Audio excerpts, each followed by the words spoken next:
ऐसा ही नाम है विवेक पाठक। विवेक पाठक भारत अपडेट के मैनेजिंग डायरेक्टर और एडिटर इन चीफ एक दूरदर्शी मीडिया लीडर के रूप में पहचाने जाते हैं, जिनकी सोच में पत्रकारिता सिर्फ खबरों का प्रसारण नहीं बल्कि समाज के प्रति जवाबदेही का माध्यम है।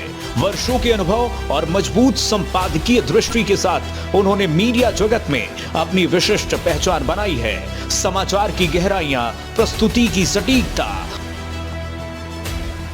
और दर्शकों के विश्वास को केंद्र में रखकर उन्होंने भारत अपडेट को एक मजबूत राष्ट्रीय मंच देने का संकल्प लिया है।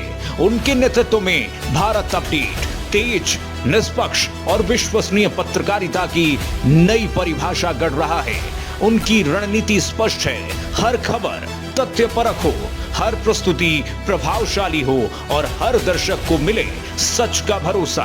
विवेक पाठक का विजन है भारत अपडेट को देश के हर घर तक पहुंचाना और इसे ऐसा समाचार का मंच बनाना जो जनता की आवाज, राष्ट्र की सोच और सच्चाई का सबसे मजबूत माध्यम बने।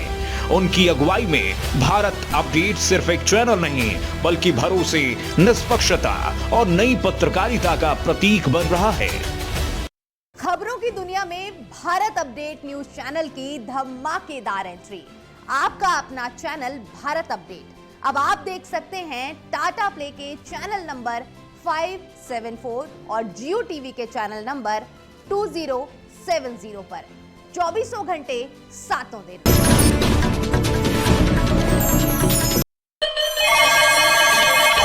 खबर अब सिर्फ स्टूडियो तक सीमित नहीं होगी।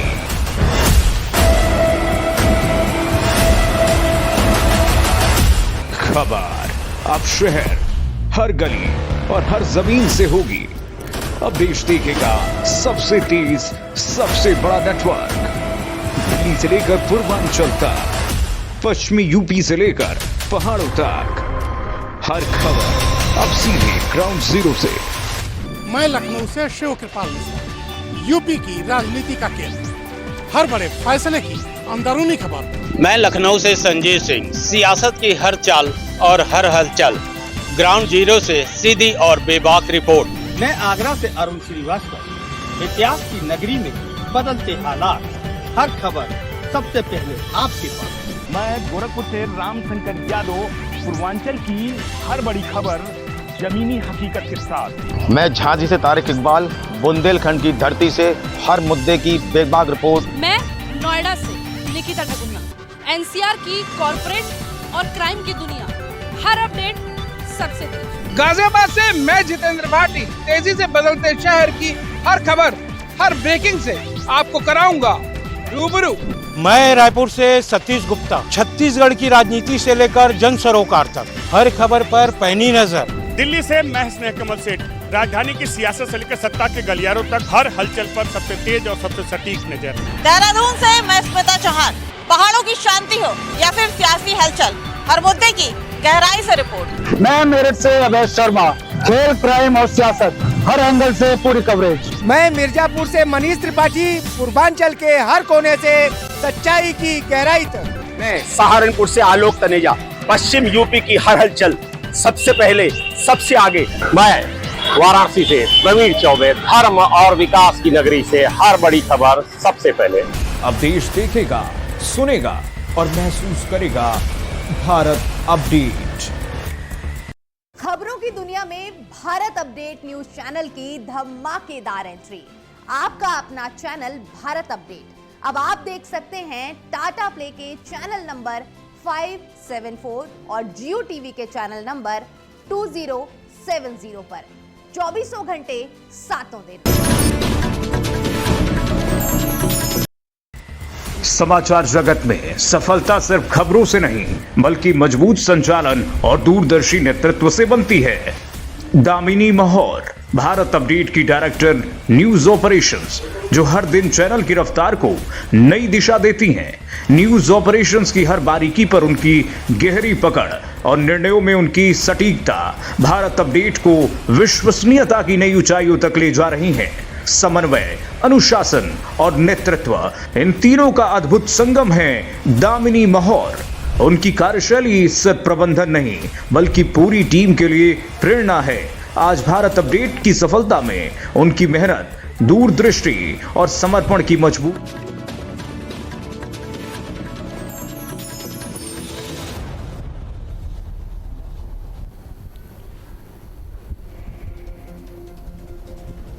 उत्तराखंड कांग्रेस प्रदेश प्रभारी कुमारी शैलजा पहुंची देहरादून। आगामी विधानसभा चुनाव को लेकर करेंगी बैठक। उत्तराखंड कांग्रेस प्रदेश कार्यकारिणी को लेकर होगा मंथन।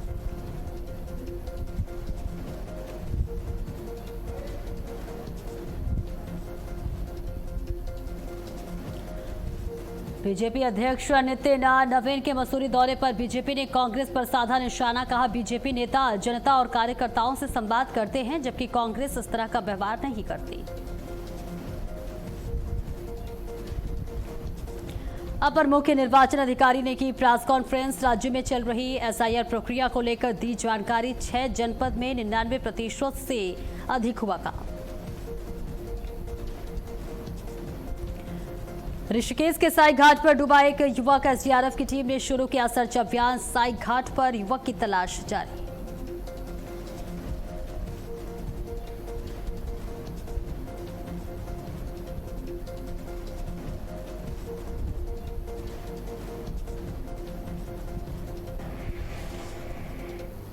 नमस्कार, भारत अपडेट देख रहे हैं आप। मैं हूं आपके साथ सपना दीपक वदेशिया। बुलेटिन का आगाज करेंगे बड़ी खबर के साथ और देहरादून से बड़ी खबर, जहां अपर मुख्य निर्वाचन अधिकारियों की प्रेस कॉन्फ्रेंस हुई है।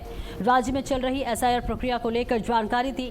6 जनपद में 99% से अधिक काम हुआ। देहरादून में 94%, नैनीताल में 95% काम हुआ है। 7 जुलाई तक सभी प्रपत्र जमा किए जाएंगे। 7 जुलाई के बाद अगली प्रक्रिया शुरू होगी। 18 जून को राज्य स्तरीय बैठक का भी आयोजन होगा। ये बड़ी जानकारी देहरादून से, जहां अपर मुख्य निर्वाचन राज्य में चल रही एसआईआर प्रक्रिया को लेकर इस बात की जानकारी दी गई है। इसके साथ ही 6 जनपद में 99% से अधिक काम हुआ है। ये बड़ी जानकारी, जहां देहरादून में 94% और नैनीताल में 95% काम हुआ है। 7 जुलाई तक सभी प्रपत्र जमा किए जाएंगे। 7 जुलाई के बाद अगली, और देखिए तस्वीर आप तक साझा कर रहे हैं देहरादून से, जहां अपर मुख्य निर्वाचन अधिकारी की प्रेस कॉन्फ्रेंस हुई है। राज्य में चल रही एसआईआर प्रक्रिया को लेकर तमाम बातों की जानकारी दी गई।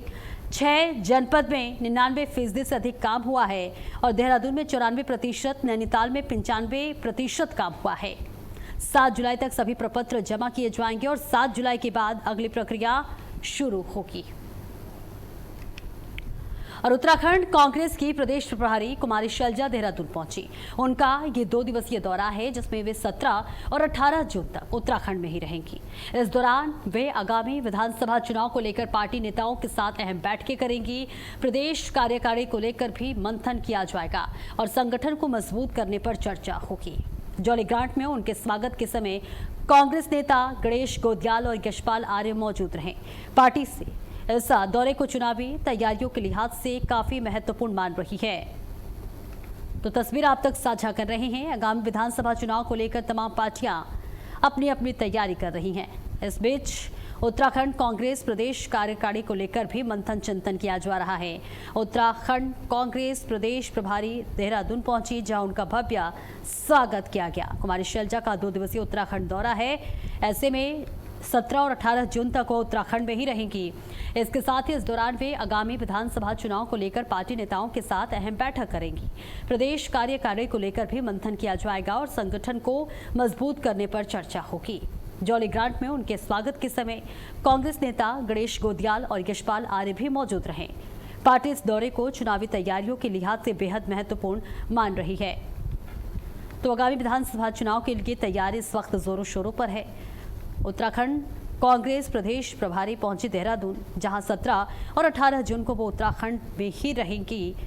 और कुमारी शैलजा का ये दौरा बेहद महत्वपूर्ण बताया जा रहा है। आगामी विधानसभा चुनाव के मद्देनजर बेहद महत्वपूर्ण बताया जा रहा है।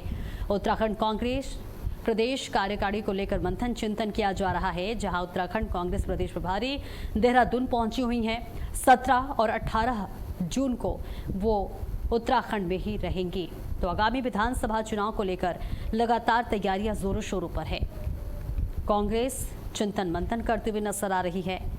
जहां उत्तराखंड कांग्रेस प्रदेश प्रभारी देहरादून पहुंची, तमाम नेताओं से मुलाकात की, उनका भव्य स्वागत किया गया और अब नजर 2027 विधानसभा चुनाव पर, जहां तमाम रणनीति बनेगी, बातचीत होगी।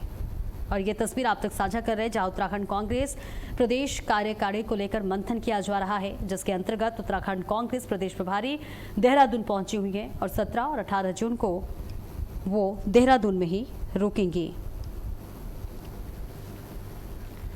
तो आगामी विधानसभा चुनाव के लिहाज से ये दौरा कुमारी शैलजा का बेहद महत्वपूर्ण बताया जा रहा है। उत्तराखंड कांग्रेस प्रदेश प्रभारी देहरादून पहुंची हुई हैं, उनका भव्य स्वागत हुआ। यशपाल आर्य और गणेश गोदियाल मौजूद रहे। आगामी विधानसभा चुनाव को लेकर अब बैठकें करेंगी और तमाम रणनीति बनाई जा सकती है। 2027 में उत्तराखंड में विधानसभा चुनाव है और इसको लेकर चिंतन मंथन किया जा रहा है। इसके अंतर्गत कुमारी शैलजा पहुंची हुई है देहरादून, जहां वो 17 और 18 जून को मौजूद रहेंगे उत्तराखंड में ही। और इसके साथ ही तमाम नेताओं से बातचीत लगातार जारी है, जहां आगामी विधानसभा चुनाव को लेकर महत्वपूर्ण बैठक होने वाली है। ये तस्वीर आप तक साझा कर रहे हैं जहाँ कुमारी शैलजा देहरादून पहुंची हुई हैं। 2 दिवसीय उनका ये दौरा है, इस वजह से बेहद महत्वपूर्ण बताया जा रहा है, खासतौर से 2027 विधानसभा चुनाव के मद्देनजर। तो देहरादून से ये तस्वीर आप तक साझा कर रहे हैं।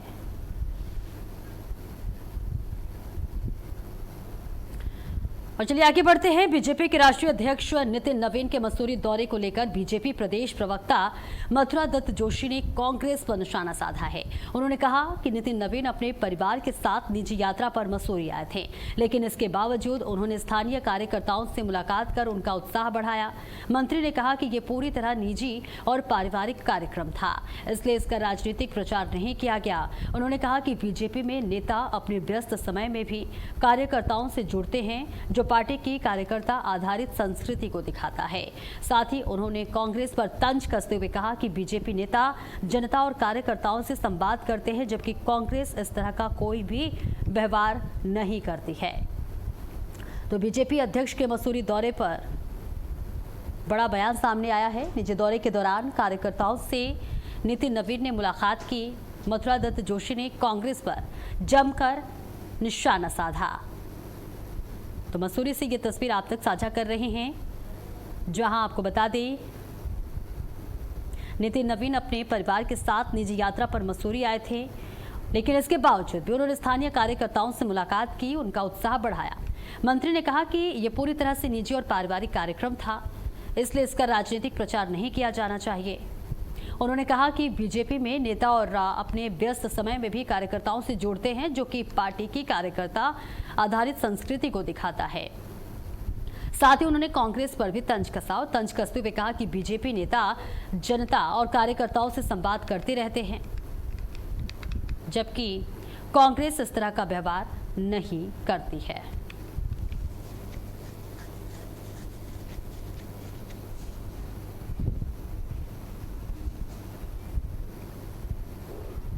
तो मथुरा दत्त जोशी ने कांग्रेस पर जमकर निशाना साधा। मसूरी में बीजेपी नेताओं का बयान देखिए इस वक्त सामने आया है,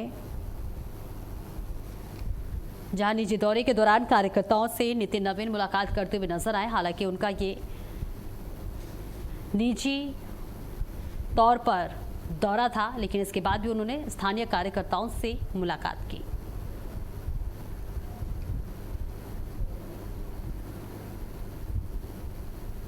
अध्यक्ष जी का वो निजी कार्यक्रम था, वो परिवार के साथ मसूरी आए थे, अपने परिवार को लेके आए थे मसूरी प्रवास के। और उन्होंने बड़ी बात यह है कि देखिए कांग्रेस के नेताओं की तरह मुंह छिपाने का काम तो नहीं कर रहे हैं। अगर वो आए हैं तो उन्होंने अपने कार्यकर्ताओं को आशीर्वाद दिया, उनका मार्गदर्शन करने का काम किया, बड़ी बात है। राष्ट्रीय अध्यक्ष जी अपने व्यक्तिगत कार्यक्रम में से समय निकालकर अगर कार्यकर्ताओं के साथ बैठ रहे हैं, ये भारतीय जनता पार्टी के कार्यकर्ताओं के लिए बड़े गौरव की बात है। और आगे भी माननीय अध्यक्ष जी आएंगे और माननीय अन्य पदाधिकारी। और इस बीच देहरादून से बड़ी खबर आप तक पहुंचा दें। 21 जून को आयोजित होगी नीट परीक्षा। परीक्षार्थियों को बसों में निःशुल्क सफर की सुविधा दी जाएगी। उत्तराखंड रोडवेज की बसों में निःशुल्क सफर कर सकेंगे। परिवहन निगम के महाप्रबंधक ने ये आदेश जारी किया है। नीट परीक्षा का एडमिट कार्ड दिखाने पर मुफ्त सफर, ये बड़ी पहल बताई जा रही है। उत्तराखंड रोडवेज की बसों में निःशुल्क सफर कर सकेंगे परीक्षार्थी। परिवहन निगम के महाप्रबंधक ने ये आदेश जारी किया है। नीट परीक्षा का एडमिट कार्ड दिखाने पर सफर मुफ्त कर सकते हैं। ये बड़ी जानकारी देहरादून से, जहां 21 जून को नीट परीक्षा आयोजित होगी और ऐसे में परीक्षार्थियों को बसों में निःशुल्क सफर की सुविधा दी जाएगी। उत्तराखंड रोडवेज की बसों में निःशुल्क सफर कर सकेंगे तमाम परीक्षार्थी। परिवहन निगम के महाप्रबंधक ने ये बड़ा आदेश जारी किया है, जिसके अंतर्गत आप एडमिट कार्ड दिखाकर मुफ्त सफर का लाभ ले सकते हैं। नीट परीक्षार्थियों के लिए ये बड़ी पहल, जहां परीक्षा देने जाते वक्त फ्री बस सेवा सफर कर सकते हैं। उत्तराखंड रोडवेज की बसों में निःशुल्क सफर परीक्षार्थियों के लिए ये अच्छी पहल, जहां परिवहन निगम के महाप्रबंधक ने ये बड़ा आदेश जारी किया है। और स्मिता चौहान ज्यादा जानकारी के लिए जुड़ रही है। स्मिता, देखिए 21 जून को नीट परीक्षा का आयोजन हो रहा है, ऐसे में मुफ्त सेवा बस की दी जा रही है। क्या कुछ प्रतिक्रिया सामने आ रही है परीक्षार्थियों की? बिल्कुल, देखिए जिस तरह से नीट परीक्षा पेपर लीक हुआ था, उसके बाद जो आक्रोश था वहाँ पर बच्चों का यही कहना था कि हमने साल भर मेहनत की और उसके बाद इस तरह से आसानी से आप पेपर लीक कर देते हैं। हमारा फॉर्म फिल होता है, हम उसके पैसे देते हैं फॉर्म के, हमारा आना जाना रहता है, कन्वेंस रहता है, तो कहीं ना कहीं हमें परेशानियां होती है। और सबसे बड़ी बात यह कि हमने साल भर मेहनत जो की है वो एक झटके में आप खत्म कर देते हैं। जिसके बाद जो है प्रशासन ने बच्चों को शांत करने की कोशिश की। उन्होंने कहा कि इस तरह की कोई दोबारा सा जो है वो पेपर लीक नहीं होगा, इसका खास ख्याल रखा जाएगा।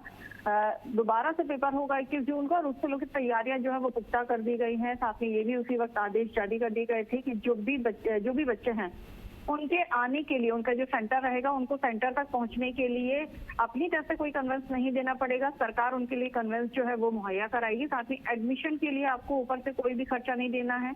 आपका जो एडमिशन कार्ड है वही वैलिड रहेगा, उसी से आप परीक्षा केंद्र आ सकते हैं और उसके बाद अपना परीक्षा जो है वो आप दे सकते हैं। तो किसी तरह का अतिरिक्त शुल्क का जो भार एक बच्चों को डर था, उनके पेरेंट्स को जो डर था कि वो उन पर पड़ सकता है, तो उस भार को कम करने के लिए प्रशासन ने एक पहल की है, जहां पर जो बसें हैं वो बच्चों के लिए लगा दी गई हैं, जिसमें वो निःशुल्क सफर करेंगे, वो अपने सेंटर तक पहुंचेंगे। जी बिल्कुल स्मिता, देखिए पेपर लीक होने के बाद लगातार अभिभावकों में भी आक्रोश देखने को मिला, तमाम छात्र छात्राओं में भी आक्रोश देखने को मिला। ऐसे में कितनी हलचल दिख रही है, क्योंकि देखिए महज 4 दिन बाद नीट के एग्जाम होने वाले हैं। सुरक्षा के कितने खास इंतजाम किए गए हैं? देखिए सुरक्षा को लेकर वाकई में पुख्ता इंतजाम किए गए। हालांकि हर बार पुख्ता इंतजाम जरूर किए जाते हैं, लेकिन जब सिस्टम में अंदर से कोई आपका भेदी बैठा हो तो उसे समझ पाना थोड़ा मुश्किल होता है। लेकिन इस बार इस बात को ध्यान रखा गया है और सुरक्षा के पुख्ता इंतजाम किए गए हैं। हालांकि बच्चों में उत्साह जरूर है, थोड़ा डर का माहौल भी है, क्योंकि एक बार पेपर लीक हुआ है तो उन्हें यह आशंका है कि ऐसा ना हो कि कहीं दोबारा फिर से वही चीज हो जाए। हालांकि एक डर है और वो डर होना लाजमी सी बात भी है, लेकिन फिर भी बच्चे तैयारी कर रहे हैं और 21 जून को परीक्षा देने के लिए वो तैयार हैं।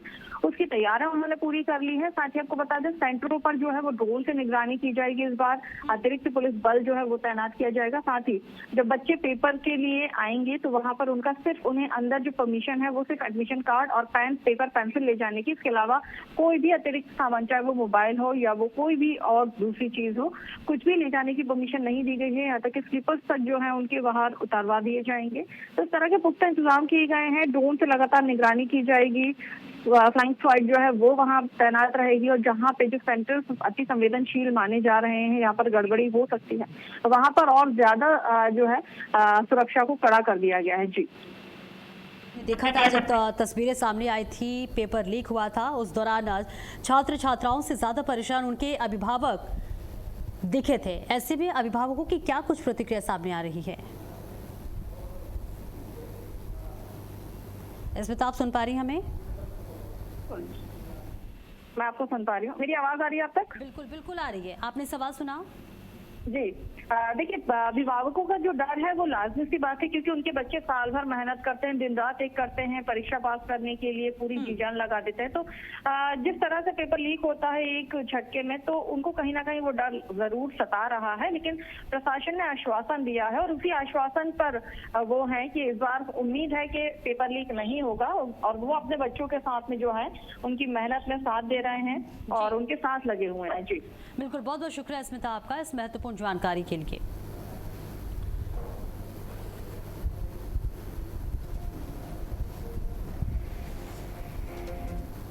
और वहीं राज्य में आगामी विधानसभा चुनाव से पहले विशेष गहन यानी एसआईआर का काम तेजी से चल रहा है। लालकुआं में हल्द्वानी के उपजिलाधिकारी मोनिका आर्या ने तहसील सभागार में सुपरवाइजर, सेक्टर अधिकारी और स्थानीय जनप्रतिनिधियों के साथ बैठक की। इस दौरान एसआईआर फॉर्म वितरण, गणना कार्य और जमीनी स्तर पर आने वाली समस्याओं की समीक्षा की गई।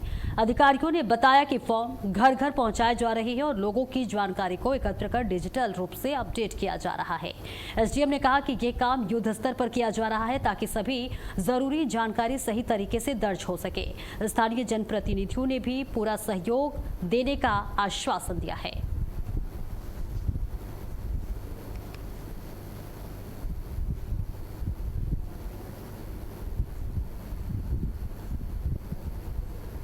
तो देखिए, उपजिलाधिकारी मोनिका आर्या ने इसके लिए समीक्षा की है और इसके साथ ही चुनाव से पहले मतदाता पुनरीक्षण अभियान लगातार जारी है, घर घर पहुंचाए जा रहे हैं एसआईआर फॉर्म। इसके साथ ही लालकुआं में एसआईआर प्रक्रिया लगातार तेज गति के साथ आगे बढ़ रही है। पूरा कार्यक्रम है ये हाउस टू हाउस विजिट का। ये प्रारंभ हुआ है 8 जून से और इसमें बीएलओ द्वारा 7 जून तक घर घर जाकर के गणना प्रपत्र डिक्लेरेशन फॉर्म को डिस्ट्रीब्यूट किया गया है। और अब हमारा लगभग लालकुआं विधानसभा का डिस्ट्रीब्यूशन तो समाप्ति की तरफ है। अब हम जो है इसमें फॉर्म को मतदाता के द्वारा भर करके डिजिटाइजेशन का कार्य किया जाएगा। तो आज जो हमारी मीटिंग थी इसमें हमने सुपरवाइजर्स को बुलाया हुआ था। इसके अतिरिक्त हमारे सेक्टर जो हमने ऑफिसर्स लगाए हैं उनको भी यहाँ पे बुलाया था और हमारे राजनीतिक पार्टियों के जो प्रतिनिधि हैं, चूँकि हमारे BLA 1 होते हैं और BLA 2 प्रत्येक बूथ पे होते हैं, तो BLA 1 भी यहाँ उपस्थित थे और काफ़ी सारे बूथों के। और चमोली के कर्णप्रयाग बाजार में हेमकुंड साहिब यात्रा से लौट रहे कुछ निहंग यात्रियों और स्थानीय व्यापारियों के बीच मामूली कहासुनी के बाद विवाद हो गया। मामला इतना बढ़ा कि 2 निहंग यात्रियों ने एक स्थानीय व्यक्ति पर धारदार हथियार से हमला कर दिया, जबकि बीच बचाव करने आए लोगों पर भी अन्य 2 यात्रियों ने हमला किया। इस घटना में 4 स्थानीय लोग घायल हो गए हैं, जिनमें से एक को गंभीर हालत में एयर एम्बुलेंस से देहरादून भेजा गया, जबकि बाकी की हालत स्थिर बताई जा रही है। तो वही घटना की सूचना मिलते ही पुलिस मौके पर पहुंची और चारों आरोपियों को हिरासत में ले लिया। इसके बाद उनके खिलाफ मामला दर्ज कर कानूनी कार्रवाई शुरू कर दी गई है।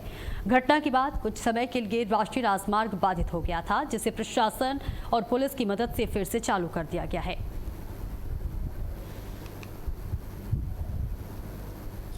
जनपद चमोली के कर्णप्रयाग कस्बे में कुछ स्थानीय लोगों और निहंगों के एक समूह के बीच में पार्किंग के विवाद को लेके छोटी सी बात बढ़ते हुए आपसी झगड़ा चली गई और जिसमें निहंगों के द्वारा तलवारों का प्रयोग किया गया। व्यक्ति प्रकाश रावत के सिर में चोट आई और उसके बचाव में आए 3 अन्य लोग भी घायल रहे। घायल प्रकाश रावत को तत्काल जिलाधिकारी महोदय द्वारा शासन में बात करके हेली एम्बुलेंस के द्वारा। और चलिए आगे बढ़ते हैं। रुद्रपुर में एक परिवार को पिस्टल दिखाकर धमकाने और इलाके में भय का माहौल बनाने वाले 2 आरोपियों को पुलिस ने गिरफ्तार कर लिया है। बताया जा रहा है कि दोनों आरोपियों ने हथियार के बल पर परिवार को डराने की कोशिश की, जिससे इलाके में दहशत का माहौल बन गया। घटना की जानकारी मिलते ही पुलिस ने तुरंत कार्रवाई शुरू की और मौके पर पहुंचकर जांच पड़ताल की। इस दौरान पुलिस ने आरोपियों के पास से एक लोडेड 30 बोर पिस्टल और 6 जिंदा कारतूस भी बरामद किए हैं। साक्ष्यों और गवाहों के आधार पर पुलिस ने दोनों अभियुक्तों को गिरफ्तार कर लिया है और आगे की कानूनी कार्रवाई के लिए न्यायालय में पेश किया। पुलिस ने स्पष्ट कहा है कि हथियारों के बल पर आम जनता को डराने या कानून व्यवस्था को बिगाड़ने वाले किसी भी व्यक्ति को बख्शा नहीं जाएगा। कोटद्वार में एक व्यक्ति बैंक से 4 लाख रुपए निकाल कर जा रहा था, लेकिन रास्ते में वे पैसे गिर गए, जिससे वे काफी परेशान हो गया। इस संबंध में 2 युवकों ने पुलिस को सूचना दी। सूचना मिलते ही कोटद्वार पुलिस ने तुरंत कार्रवाई शुरू की और सीसीटीवी फुटेज और तकनीकी जांच की मदद से तलाश अभियान चलाया और कुछ ही घंटों के अंदर पुलिस ने पूरी 4 लाख रुपए की नकदी बरामद कर ली है और सुरक्षित रूप से संबंधित व्यक्ति को सौंप दिया गया है। और वहीं रुद्रप्रयाग जिले के गौरीकुंड में नदी किनारे एक अज्ञात व्यक्ति का शव मिलने से पूरे इलाके में सनसनी फैल गई। ये घटना सुबह की बताई जा रही है, जब एक घोड़ा संचालक ने छोटी पार्किंग के पास नदी किनारे एक व्यक्ति को मृत अवस्था में पड़ा देखा। तुरंत इसकी सूचना पुलिस को दी। पुलिस सूचना मिलते ही एसडीआरएफ की टीम सोनप्रयाग पोस्ट से मौके के लिए रवाना हुई और कोतवाली सोनप्रयाग की भी जानकारी दी गई। घटनास्थल पर पहुंचकर एसडीआरएफ की टीम ने देखा कि शव नदी किनारे दुर्गम क्षेत्र में पड़ा हुआ मिला था। इसके बाद टीम ने काफी सावधानी के साथ स्ट्रेचर की मदद से शव को वहां से निकालकर मुख्य सड़क तक पहुंचाया और फिर आगे की कानूनी कार्रवाई के लिए जिला पुलिस के सुपुर्द कर दिया। फिलहाल मृतक की पहचान नहीं हो पाई है और पुलिस उसकी शिनाख्त के प्रयास लगातार करती हुई नजर आ रही है। ऋषिकेश के मुनिकृति तपोवन क्षेत्र स्थित साई घाट पर एक युवक के डूबने की सूचना मिली है। आपको बताते चले कि बताया ये जा रहा है कि युवक दिल्ली का रहने वाला था। घटना की जानकारी मिलते ही एसडीआरएफ की टीम मौके पर पहुंची और सर्च अभियान शुरू कर दिया। स्थानीय लोगों और प्रशासन की मदद से युवक की तलाश की जा रही है, लेकिन अभी तक उसका पता नहीं चल पाया है। पुलिस और प्रशासन स्थिति पर नजर बनाए हुए है और राहत और बचाव कार्य लगातार जारी है।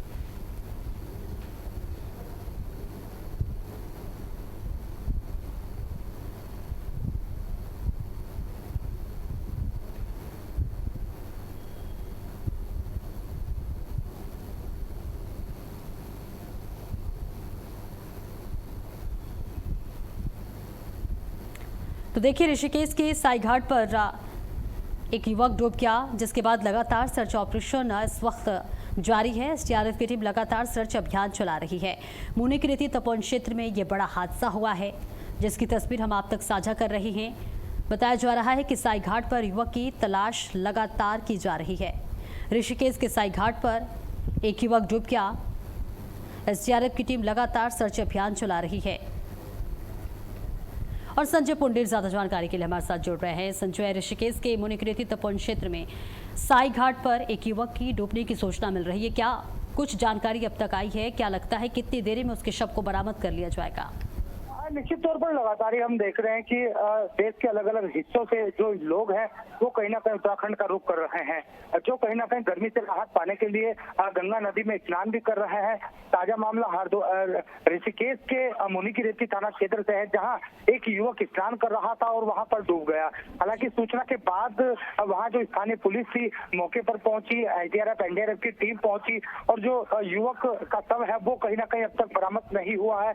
हर तरीके से जांच की जा रही है और जो टीम वहां पर पहुंची है उनका यही कहना है कि जल्द से जल्द युवक को ढूंढ लिया जाएगा।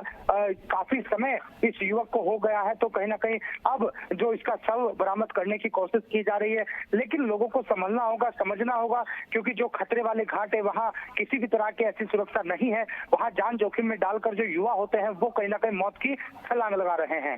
बिल्कुल संजय, क्या जब इस युवक के डूबने की खबर सामने आई उस दौरान वहाँ कौन कौन मौजूद था? क्या ये अकेले युवक गया हुआ था या और भी लोग इनके साथ थे? निश्चित तौर पर लगातार ही जो घाट है वहां पर आसपास लोग खड़े हुए थे और 2-4 लोग वहां पर नहा भी रहे थे, लेकिन जैसे ही इस युवक की डूबने की खबर आई तो वहां कहीं ना कहीं हड़कंप मच गया, जिसके बाद जो वहां मौजूद लोग थे उन्होंने स्थानीय पुलिस को सूचना दी और इसके बाद कहीं ना कहीं जो एसडीआरएफ की टीम है वो मौके पर पहुंची और वहां लगातार ही शव की तलाश कर रही है। बिल्कुल, ये बताया जा रहा है कि जो युवक है वो दिल्ली का रहने वाला है। ऐसे में क्या परिजनों की मौजूदगी वहां पर है? परिजन का क्या कहना है?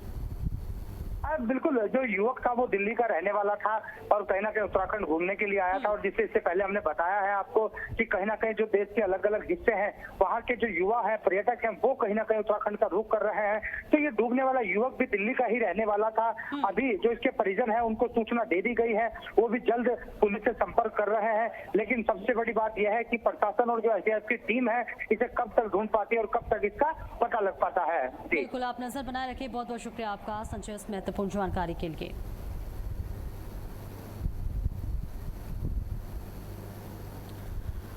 और चलिए आगे बढ़ते हैं। श्री केदारनाथ यात्रा मार्ग पर देर रात एक यात्री की तबीयत अचानक बिगड़ गई, जिसके बाद सेक्टर मजिस्ट्रेट ने तुरंत एसडीआरएफ पोस्ट लिंचोली को सूचना दी, जिस पर सूचना मिलते ही मुख्य आरक्षी के नेतृत्व में एसडीआरएफ टीम मौके पर पहुंची। टीम छानी कैंप के पास पहुंची, जहां यात्री बीमार हालत में मिले।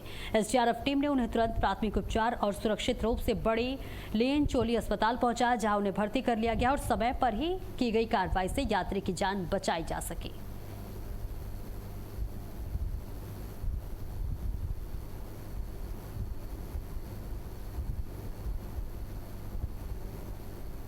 और फिलहाल इस बुलेटिन में इतना ही। खबरों का सिलसिला लगातार जारी है।